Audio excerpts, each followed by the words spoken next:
Hello. I read one of the biggest hype books this year. To answer the question, is it worth investing something you can't take back for this book? Your time. Also, Iron Flame, the second installment of this series, will be out on the 8th of November 2023.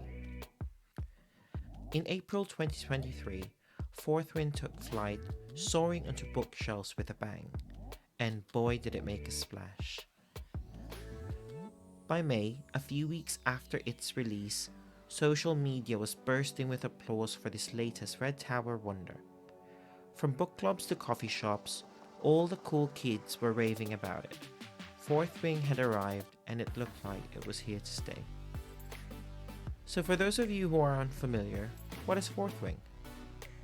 Fourth Wing takes us into the world of Navarre, particularly the War College of Basgaia, where we follow our main character, Violet.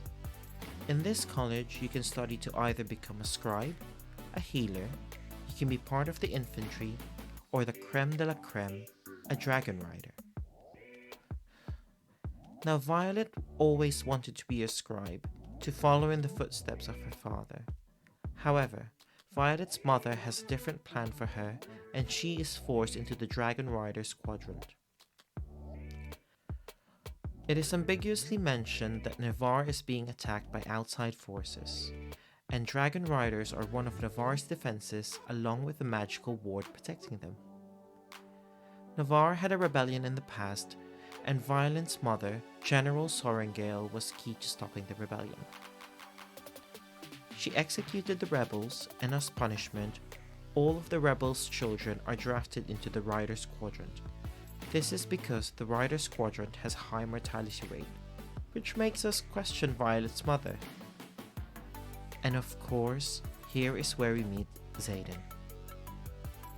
The students of Basgaia have to face and pass different deadly challenges and eventually bond with a dragon, or be obliterated by one.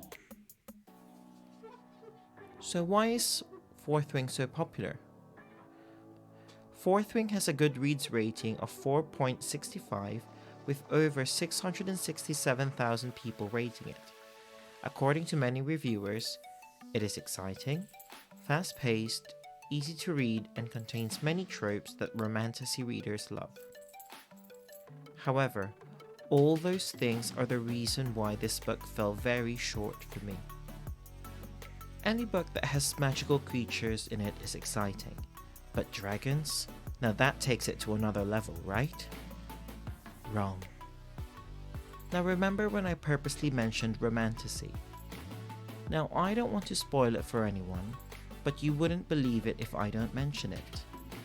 These majestic creatures were not exempt from the spiciness Romantasy readers crave. Yes, unlike the author, I will let your imagination go into play on what exactly I mean by that statement. Now, there is nothing wrong with spiciness. I don't like to yuck on people's yum, but dragons and spiciness should never be mixed in the same sentence. It is like putting ketchup on spaghetti. Individually great food. Together, it's blasphemy. There is no denying that Fourth Wing is indeed fast-paced. We are thrown straight into the action from chapter 1. There is no slow world building, and there is no character development. We are here for a very straightforward reason: a predictable plot and some spiciness. Now let's go into Rebecca Yarros's writing. The dialogue in this book made me cringe multiple times as I was reading it. Let's not forget how melodramatic some of the lines are, that you can help but roll your eyes as you read it. Talking about tropes, imagine this. Someone asked the author, okay, what tropes do we want to include in this book? And Rebecca answered, yes. There are so many tropes included in this book that I was getting a whiplash while I was reading it. Let me break it down for you. Of course, we have the obvious one. There is the magical creature trope, courtesy of our spicy dragons. There is the unlikely allies, and the reluctant hero. We also have a social and political turmoil happening. Our main character comes from a dysfunctional family, and we also touch on childhood memories. There was also a love triangle at one point. We have the forced proximity, enemies to lover, and the forbidden love. Moving on to our story, we have a twist ending. This is a fantasy, romantasy genre, so it's high stakes. There is a cliffhanger, and of course, the evil adult trope in the form of Violet's mother. When I counted, there were 17 tropes used in this book. Now don't get me wrong, there are other books in the market that uses a lot of tropes, but if not executed well, it is torture for the reader. Now for our question, is it worth the hype? And should you read it and invest your time? And the answer? No. This is a 500-page book, although it is not the longest book out there.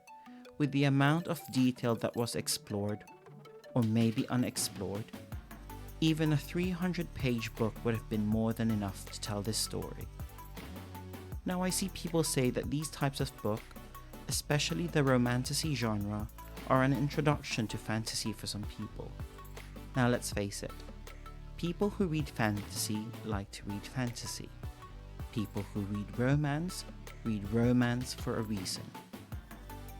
However, if you're a fan of Sara J Maas's writing, this book will definitely be up your alley. Happy reading!